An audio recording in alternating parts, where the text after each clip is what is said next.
Minister Modi join us and give us a speech. The minister was born in 1950 in the Gujarat state.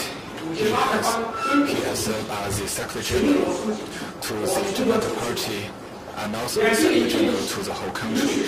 Since the 2001, he has been the Chief Minister of the state of Gujarat for 13 years.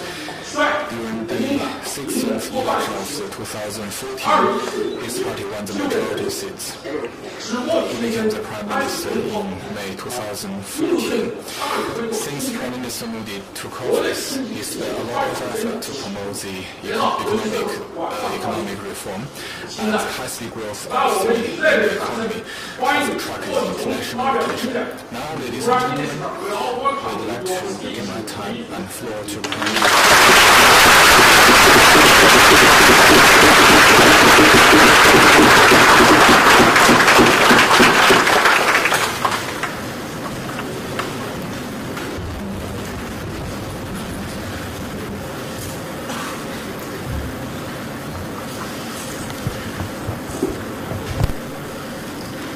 Honorable Foreign Minister, Honorable President of the University,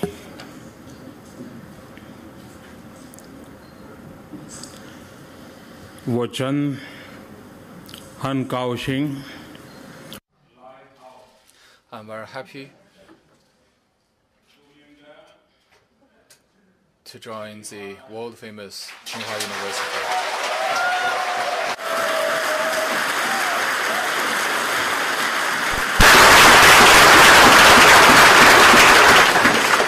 Niman Chued.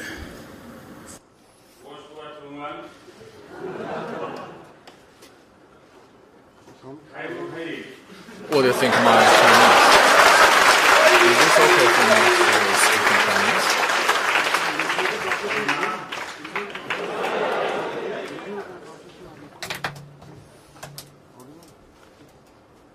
You are a world-class institution. You are a symbol of success of China's education sector. You are the foundation for China's economic miracle. You have produced great leaders, including President Xi. It is not surprising that China's economic growth and its new leadership in research, science and technology have taken a place together. I particularly like the old Chinese saying, if you think in terms of year, plant a seed. If you think in terms of 10 years, plant a trees. But if you in terms of 100 years, then teach the people. In India, to the ancient saying is, Vaye krute vardhate eva nityam vidya dhanam sarvadhan pradhanam.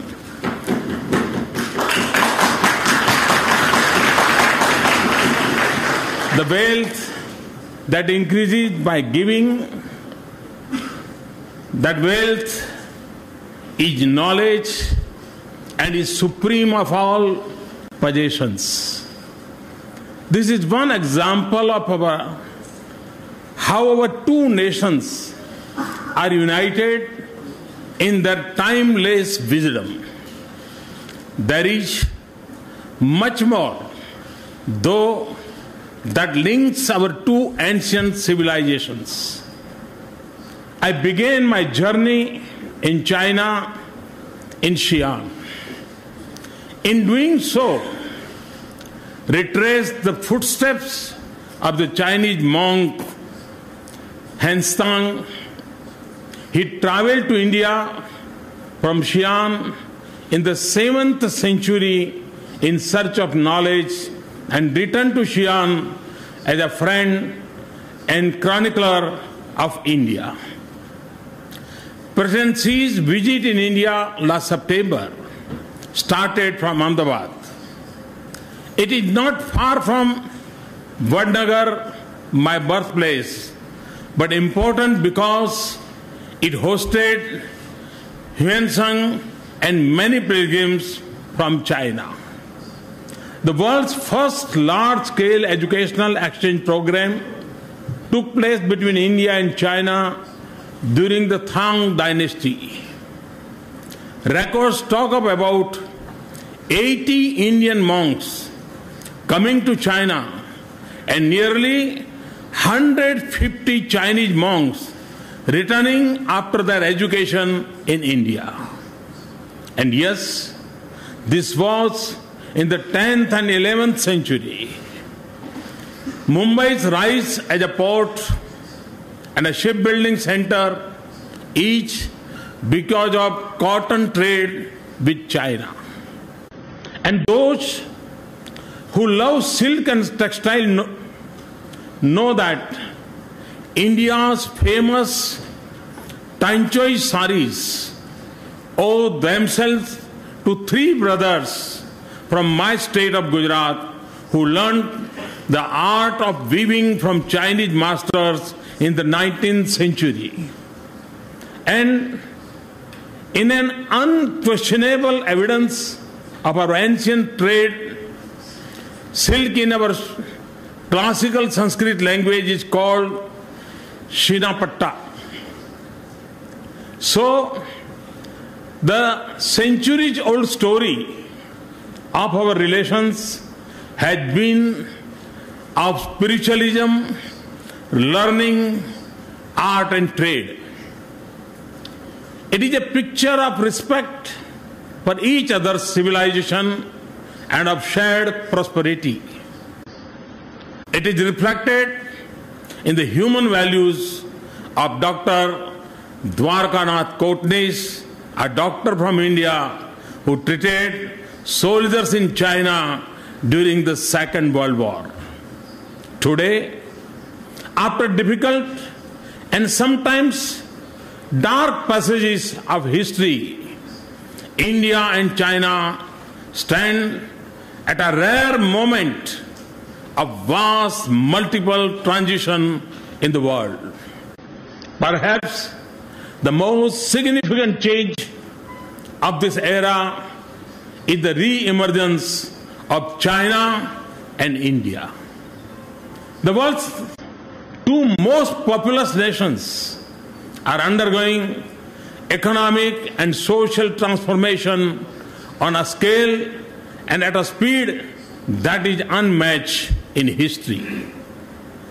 China's success over the past 3 decades has changed the character of the global economy. India is now the next frontier of the economic revolution. We have the demography for it. About 800 million people in India are below the age of 35 years. Their aspirations, energy, enterprise and skills will be the forte for India's economic transformation. We know and we now have the political mandate and the will to make it happen. Over the past year, we have moved with a clear and coherent vision. And we have acted with speed, resolve and boldness to implement it. We have taken sweeping steps to reform our policies and open up more to foreign direct investments. This includes new areas like insurance, construction, defense and railways. We are eliminating unnecessary regulations and simplifying our procedures. We are using digital technology to eliminate multiple approvals and endless wait. We are building a tax regime that is predictable, stable, and competitive, and that will integrate the Indian market. We are scaling up investment in next generation infrastructure, roads, ports, railways, airport, telecom, digital network, and clean energy. Our resources are being allocated with speed and transparency, and we will make sure that land acquisition does not become a barrier to growth or a burden on farmers. We are creating the global skill pool to establish a modern economy with a world-class manufacturing sector. We are reviving our agricultural sector to restore the fortunes of our farmers and boost our growth. Like China, urban renewal is both a necessity and a means to add energy to our economy. We are combining traditional strategies with modern economic instruments to eliminate poverty and create security for the poor. We have launched a major schemes on financial inclusion of all, providing funds to the unbanked and ensuring efficient and direct transfer of benefit to the poor. And we are ensuring that insurance and pension schemes reach the poorest. We have set time-bound goals for providing access to housing, water, and sanitation to all. This would not just transform lives, but also generate a new source of economic momentum. Above all, we are changing the way we govern ourselves, not just in the way we work in New Delhi, but also in the way we work together with state governments, districts, and cities. Because we know, as you do, that our vision may be formed in Delhi, but our success will be determined by state capitals. That is why I am here today with two chief ministers, which is a new aspect of our foreign policy. And for the first time for India, Premier Lee and I had met with provincial leaders and chief minister to discuss our partnership. I know that rewriting policies can be easier than changing mindsets and work culture. But we are on the right path. You will feel the change in India, and you can see it in our growth rate. It has now increased to 7.5%, and we are encouraged by international experts speak in one voice of higher growth rates. In many ways, our two countries reflect the same aspirations, similar challenges, and the same opportunities. We can be inspired by each other's successes, and in the global uncertainties of our times, we can reinforce each other's progress. Perhaps no other economy in the world offers such opportunities for the future as India's. And few partnerships are as filled with promise and ours. During President Xi's visit last September, we set for ourselves a new level of ambition for our cooperation.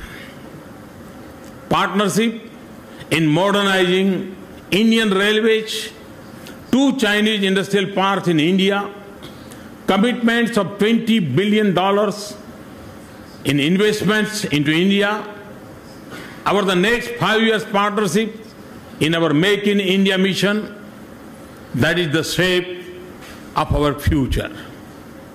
Tomorrow in Shanghai, we will see the agreements on first of those partnerships between our industries. But to maintain this partnership over the long run, we must also improve the access of Indian industry to the Chinese market. I am encouraged by President Xi's and Premier Li's commitment to resolve this problem. As much as our bilateral cooperation, our international partnership will be important for each other's success. Our changing world has created new opportunities and challenges. We both face instability in our shared neighborhood that can threaten our security and slow down our economies. The spreading tide of extremism and terrorism is a threat we both face, for both its source is in the same region. We must also deal with the changing character of terrorism that has made it less predictable and more diffuse.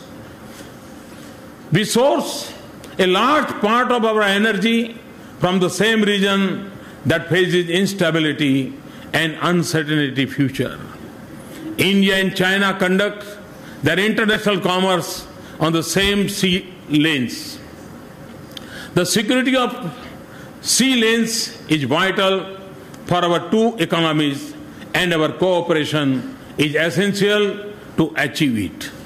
Equally, we both seek to connect a fragmented Asia. There are projects we will pursue individually. There are few such as the Bangladesh, China, India, Myanmar corridor that we are doing jointly.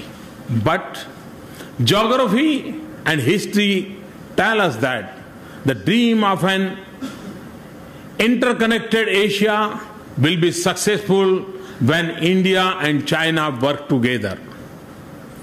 We are two countries that have gained a lot from an open, rule-based global trading system. Equally, we have most to lose if it breaks down. We both have enormous stakes in the international negotiations on climate change.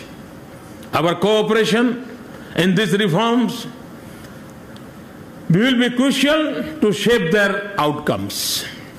Today, we speak of Asia's resurgence. It is the result of the rise of many powers in the region at the same time. It is an Asia of great promise, but also many uncertainties. Asia's reemergence is leading to a multipolar world that we both welcome. But it is also an unpredictable and complex environment of shifting equations. We can be more certain of a peaceful and stable future for Asia if India and China cooperate closely. A resurgent Asia is seeking a bigger voice in global affairs. India and China seek a greater role in the world. It may be reforms in the United Nations Security Council or the new Asian Infrastructure Investment Bank. But Asia's voice will be stronger and our nation's role more influential if India and China speak in one voice for all of us and for each other.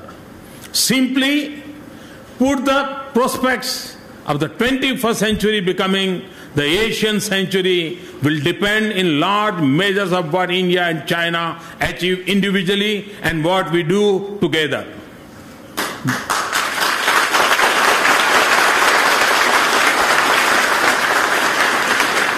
The rising fortunes of 2.5 billion pairs of joint hands will be of the greatest consequences of our region and the humanity. This is the vision that I share with President Xi and Premier Li.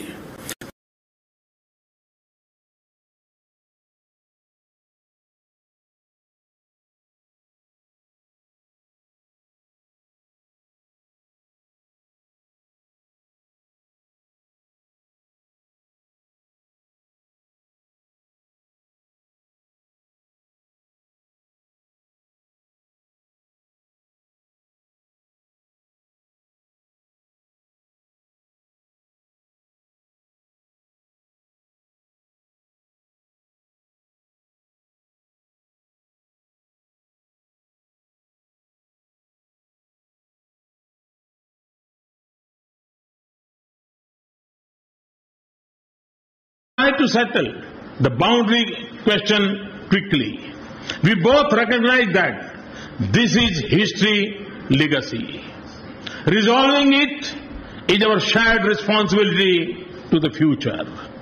We must move ahead with new purpose and determination. The solution we choose should do more than settle the boundary question. It should do so in a manner that transforms our relationship and not cause new disruptions.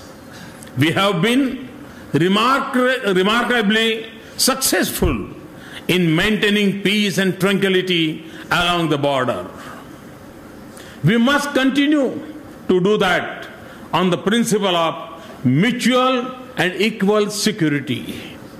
Our agreements, protocols, and border mechanisms have been helpful, but a shadow of uncertainty always hangs over the sensitive areas of border region. It is because neither side knows where the line of actual control is in this area. That is why I have proposed resume the process of clarifying it. We can do this without prejudice to our position on the boundary question. We should think of creative solution to issues that have become irritants, from visa policies to trans-border rivers. Sometimes small steps can have a deep impact on how our people see each other. We are both increasing our engagement in our shared neighborhood.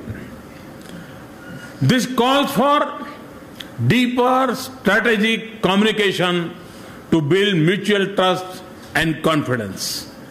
We must ensure that our relationship with other countries do not become a source of concern for each other. And wherever possible and feasible, we should work together as we did in responding to the earthquake in Nepal. If the last century was the age of alliance, this is an era of interdependence. So, talks of alliances against one another have no foundation. In any case, we are both ancient civilizations, large and independent nations. Neither of us can be contained or become part of anyone's plans. So, our partnership in international forum should not be determined by the concerns of others, but the interests of our two countries. China's support for India's permanent membership of a reformed UN Security Council and for India's membership of export control regime like Nuclear Suppliers Group will do more than just strengthen our international cooperation. It will take our relationship to a new level. It will give Asia a stronger voice in the world. If we are able to deepen mutual trust and confidence, we will also be able to reinforce each other's efforts of connecting Asia with itself and rest of the world. Our soldiers face each other on the border, but we should also deepen our defense and security cooperation to address our many common challenges. Above all, as we look ahead, we must build more bridges of familiarity and comfort between our people. About 33% of the world's population is either Indian or Chinese.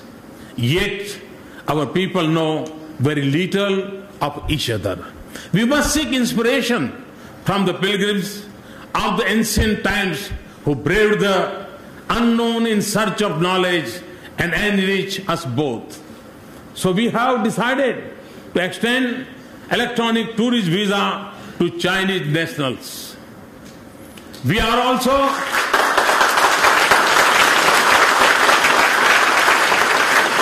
are celebrating the Year of India in China in 2015. We are launching the Provincial and State Leaders Forum today. Later today, we will have the Tai Chi and Yoga event. It will represent the coming together of our two civilizations.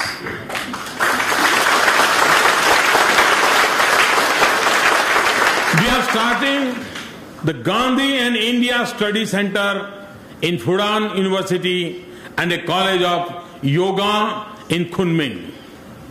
The second route to Kailash Mansarovar for Indian pilgrims will start in June, for which I want to thank President Xi. These are just some of the many steps India and China are taking to bring the world's two largest populations in closer contact. For this reason, I choose to speak today at a university, because it is the youth that will inherit the future of our countries and the responsibility of our relationship. President Xi has spoken eloquently about the interconnected dreams of China and India and the new type of relationship between major countries. Not only are our dreams interconnected, our future is also deeply interconnected. We are at a moment when we have the opportunity to make our choices. India and China are two proud civilizations and two great nations that will fulfill their destinies. We each have the strength and the will to choose our own paths to success. But we have the ancient wisdom to know that our journey will be smoother and our future brighter when we will work together, confident of one another and in step with each other. Thank you very much, and thanks for your invitation. Thanks a lot.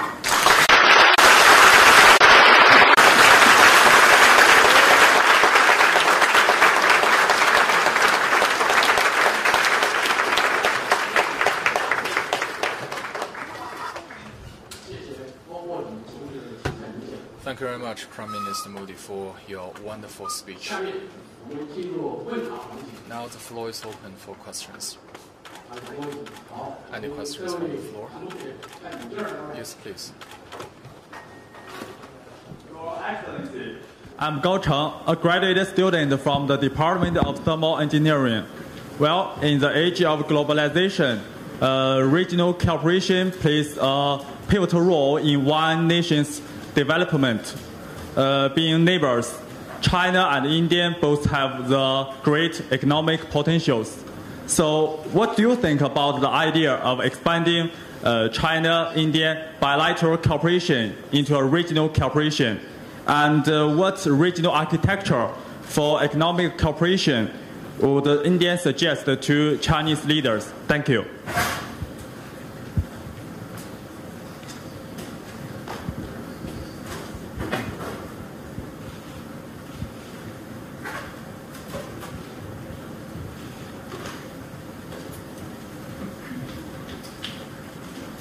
वैसे मेरे भाषण में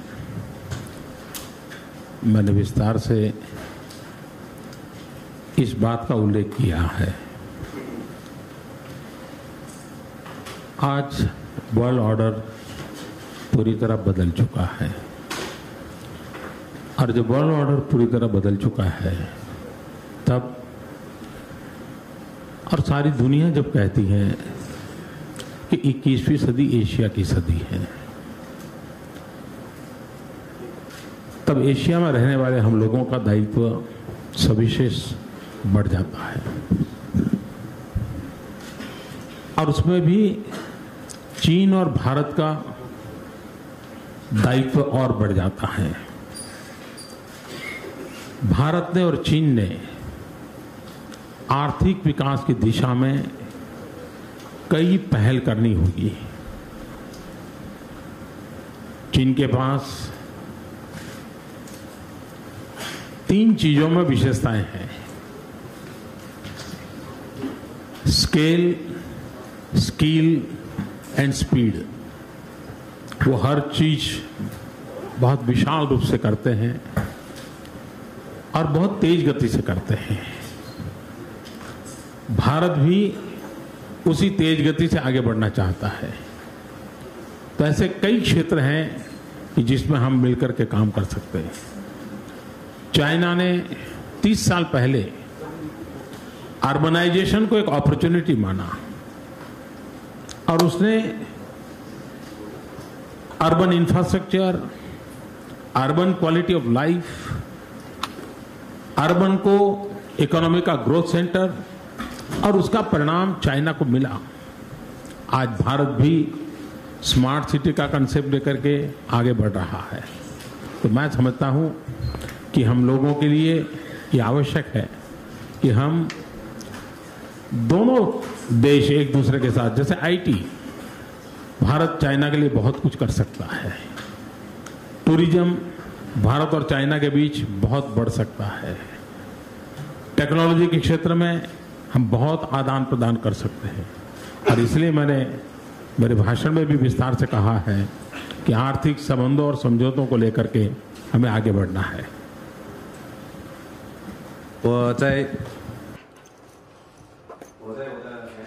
During my speech, I mentioned that the world order is changing dramatically. In this century, it is Asia century. In this century, India and China are very important nations.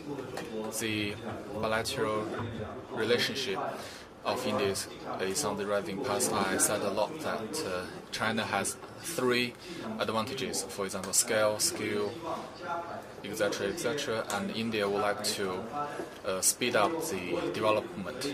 We have a lot of area to cooperate with. For example, in China, urbanization is one of the advantage. Currently in India, we also launched a campaign of what we call Smart City campaign. What we need to do is that both countries need to cooperate and spare efforts in the following area. For example, in the IT area, India has a lot of advantage in this part, and India is stand ready to help China.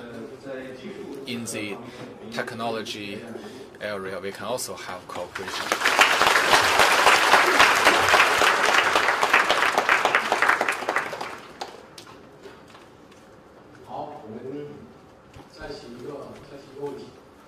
Now, we move to the next question, please. I'd like to give this chance to a lady, please. Thanks, our President, for giving me the chances. And I'm Li Linye, an undergraduate from the Department of Foreign Languages and Literature. Your Excellency, Prime Minister, I think we all feel the inspiring future from your lecture. And I read you another statement that 21st century would be India's century because of its democracy, population bonus, and market demand. Actually, the 3 elements have been there for several decades, and India's economic growth has varied in different periods. So could you please elaborate on how democracy, population bonus, and market demand contribute to the current Indian economy? Thank you very much. Thank you.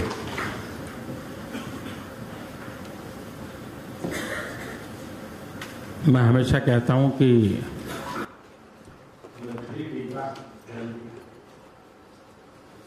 Democracy, demography and demand.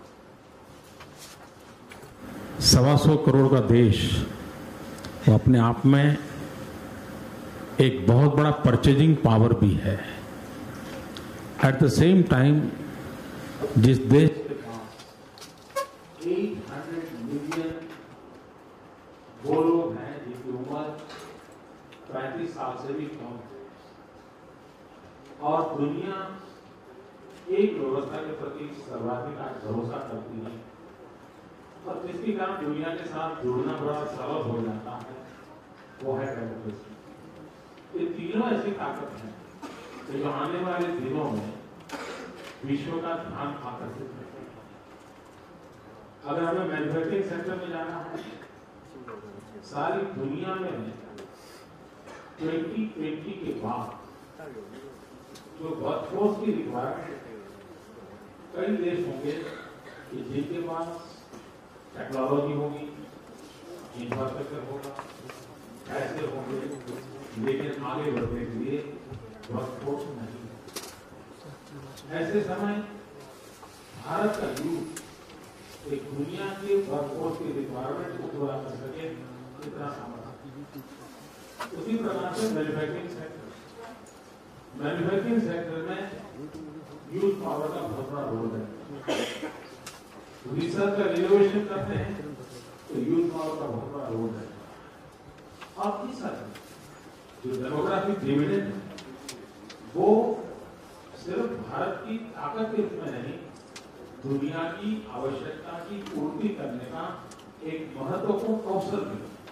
और इसलिए हम भारत के youth को एक global workforce की requirement के अनुसार skill development की ओर बल दे रहे हैं, ताकि विश्व जो प्रगति की नई ऊंचाई पर जाना चाहता है तो उसका भारत भी अपनी युवा शक्ति के माध्यम से कॉन्ट्रीब्यूट कर सके।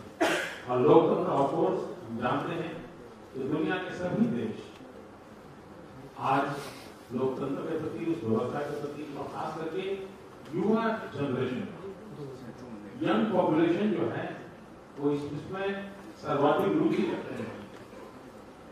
तो इसका एक एडवांटेज भारत को बहुत स्वाभाविक है।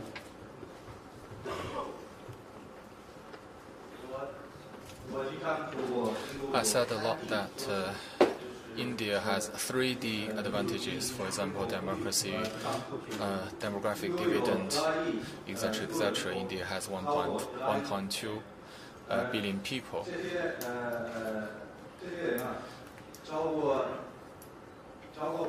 Over 800 million below, say, 35 years old. This is a very good advantage. And democracy is also a key advantage to us. We can establish contact with the rest of the world. I believe those advantages may contribute a lot to our future development. For example, for example, manufacturing. By 2020, according to the estimation that many countries in the area of technology, they might doing very good. Some are good in the infrastructure, etc., etc. But it seems that there are lack of labor force. But India may supply the world demand. In the meantime, I believe in manufacturing area, young people may play a vital role in this part. This demographic dividend may not only conducive to India's development, but also serve as a good opportunity for the rest of the international community. In the world, we know the market demand is on the rising path. We are currently doing something to improve the skill and comprehensive capability of our young people. And in the part of democracy, I think many countries have spared effort in this regard.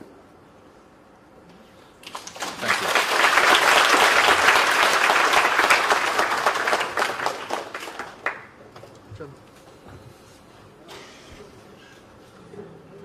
Vote of thanks, sir. Thank you, Prime Minister.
I'm confident that with our joint efforts, China-India relationship will advance faster and with more solid steps. Dear all, just now, Prime Minister Modi suggested more bridges for mutual understanding among the people, and he announced on this occasion that India will issue e-visa to the Chinese citizens. This is a big piece of good news.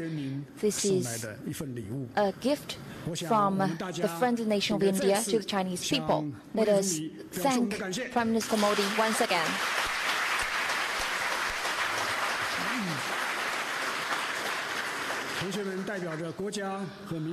All the students here represent the future of the nation and the country. The younger generation showed us the important mission of revitalizing the nation and achieving greater friendship with people of India and beyond. I hope that all of you will be ambassadors of friendship for China and India and make your own contribution to China-India relationship. And to conclude, let us thank Prime Minister Modi with another round of big applause. Thank you.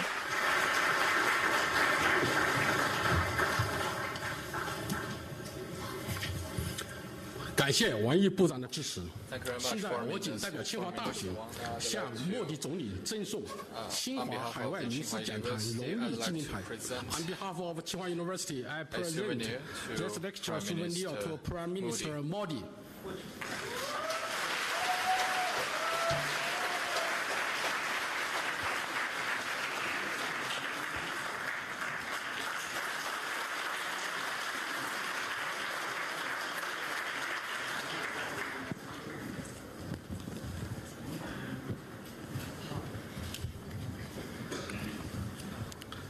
今天的清华海外名师讲坛到此结束，衷心祝愿总理阁下在华访问成功，感谢各位光临，谢谢大家 ，Thank you。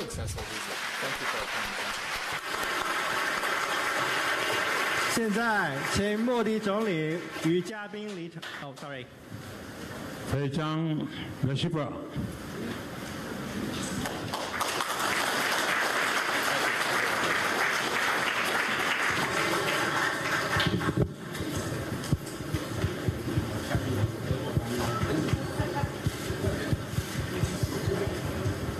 请总理与嘉宾离席。Honorable guests may leave now.